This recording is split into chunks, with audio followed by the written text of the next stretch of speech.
प्रभो धवलेश्वर महाप्रभो दीपं यदि परं ब्रह्म दीपं यदि जनार्दनः दीपहरतु मे पापो पूजा दीप नमस्तुते।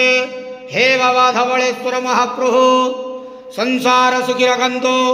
आज शुभ सोमवार रे समस्त श्रद्धालु भक्त मानक आशीर्वाद करंतु, मनस्कामना पूर्ण करंतु, कर्म क्षेत्र उन्नति करंतु, गृहरिष्टमान खंडन करंतु, जगतर मंगल करंतु, विश्वर कल्याण करंतु, आपणकर नाम प्रकाश करंतु, सेवकर डाक श्रवण करंतु, समस्त गुआवसा भक्त मानकर मनस्कामना पूर्ण करंतु।